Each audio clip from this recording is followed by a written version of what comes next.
So this can be, pretty much all self-oriented interests, and just how you are coming across as you make your way through your daily life.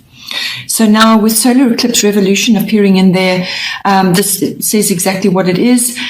You're undergoing some kind of change, and this is probably swift. It's going to happen quite suddenly. So you may just suddenly feel a change of direction is required, or you may have an upheaval and then have to make a change of direction. But through all of that, through all the change and perhaps feeling a bit uncomfortable, in having to make changes, then you need to just focus on the present. Keep your attention on what is directly in front of you.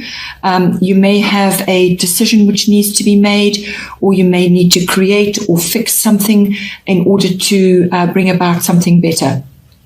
On the other side of this sort of change or rearrangement is something better. It's necessary for you to move forward.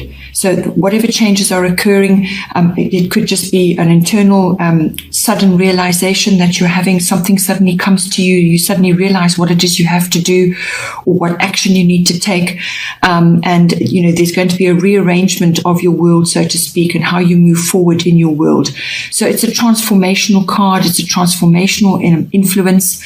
You're entering a new phase of life, a new start. It's also about breaking old patterns. So however it affects you, whether it's your physical body or whether it's your attitudes and your, how you are perceiving the world and moving forward, there's change there. But it's necessary change because there will be something much better for you on the other side of that. That initial period of trying to work things out after the upheaval, from that will come something much better. This will also, because it's your first house and how you are making your way in the world and how you are projecting yourself, it will come in later on in your seventh house as well, and also in any kind of interaction that you're having with others, because it affects yourself, how you are perceived by others as well. So we'll get to that later. In your second house, you have Gemini, I think. So the second house is everything to do with your money and your income. It's also your values and your self-worth. And your possessions, your property, land, so on. And it's all about what you own as well. So now with this coming in, your words are going to be really important. Gemini rules communication. So this is communication of all kinds, but your words really are going to be important, whether it's written or what you're saying. So you need to be sort of quick-witted, quick thinking. You may have to change your mind about something, or you may be changing your mind about something, or you may have to explain yourself in some way. But it's all about paying attention to what needs to be said. And also learning comes into this, versatility, new ideas.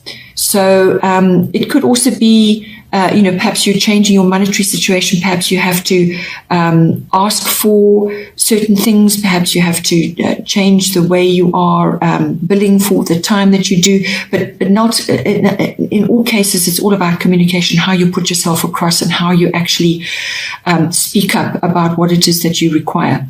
So it's also be careful that you don't give too much information away. If you're changing something about your finances or your ownership of things or your possessions, don't give too much information away. Be sort of quick-witted and pay attention, but just be aware that others may be you may be the subject of gossip, or other people may be talking, or just you're somehow talking too much about what it is going on in your life. So just keep it close, pay attention, but also choose your words with care.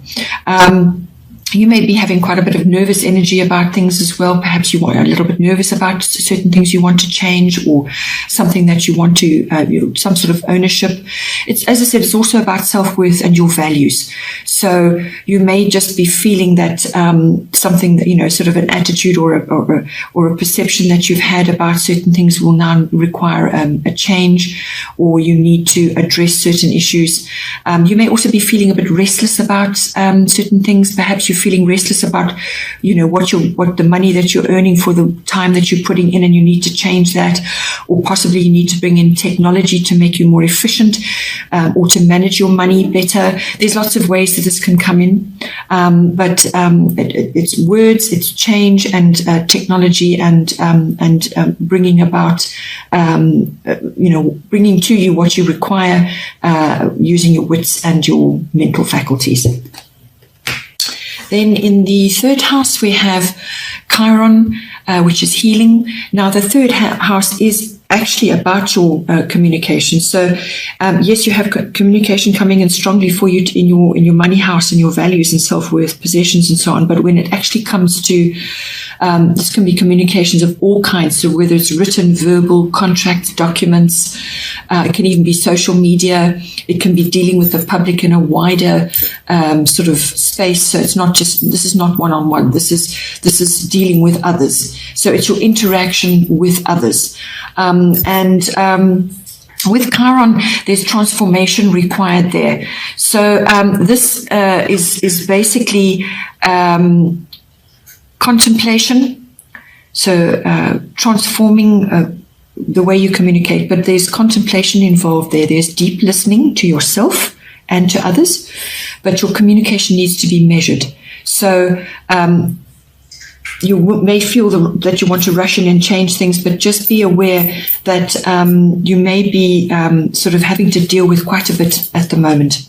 And especially when it comes to contracts and documents, there may be quite a lot of difficult circumstances, or you may just have to sort of bear with yourself through some difficult times, and you're going to need to choose your words. This is also about self-honesty, and you may just be going through a difficult patch, slightly painful period, which gives rise to this contemplation and deep listening of yourself. Be honest with yourself. You will need to be bold. You will need to take action, but it's measured communication and measured action. You really need to tap into your deep inner resources here, because on the other side of the difficulty or the pain, or whatever it is that you need to communicate, there is wisdom on the other side of that. It's just to get through this sticky patch, and then on the other side of that, you will feel better, and things will feel better for you internally and with the people that you're dealing with.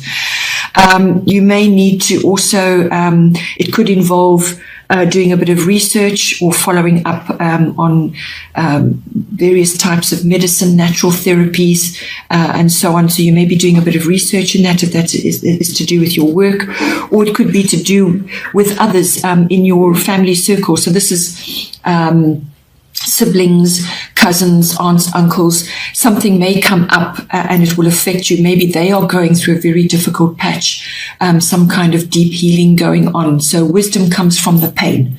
So that you may be seeing it in others, and you are required to bring in all of those aspects that I've just discussed. So it's really seeing transformation in communication and what's going on around you, but also the way you are communicating through it, through some sort of sticky patch of some sort. And this house, the third house, can also be about short trips. So it may be worth your while to just do a bit of go to places where you can just take a break and enjoy a bit of self-healing.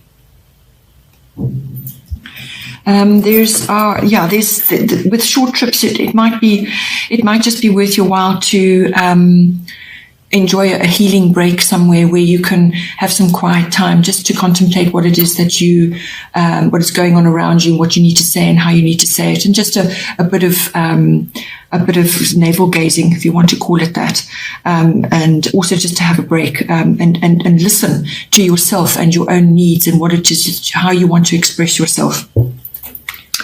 Then in the fourth house, there is Uranus coming in. Uranus is the god of change. It has a sort of a genius faculty to it as well. It's electricity. It's like a bolt of lightning. It's a very transformative influence to be having. So now this is falling in your 4th house, which is everything to do with your home and your home life. So there's quite a bit of ways this can manifest, but ultimately it brings in sudden unexpected change or a surprise or even a change of lifestyle. But it's necessary, whatever it is necessary for your own personal growth. It may bring in relocation of some sort, or it could be even a change within your home. Perhaps the people that are in your home, something's changing there, or a change within your space where you're actually living. But whatever it is, it will be a liberating change.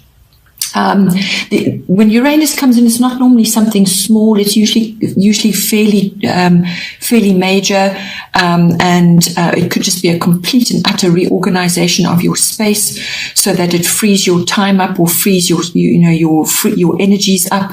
But it really is a transformative change. So literally from one day to the next, and it may also be that you're aware of things that need to happen, and you're just taking no action to do anything about it, or you feel that you just can't get to it for some reason.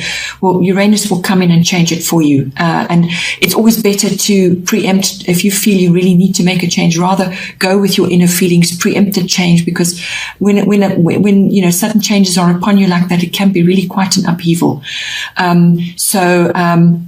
So work with what you feel, what you need to do. But it also could be that you have a new perspective on your home life. You have some kind of a realization about what it is that you need to do, or once you've been forced to make a necessary change, you will feel better after that sort of period has passed. You will feel better about where you are or what's going on around you.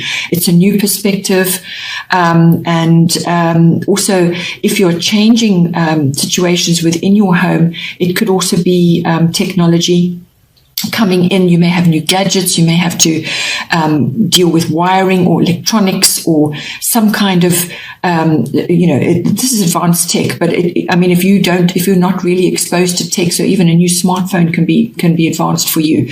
So it's essentially the home life.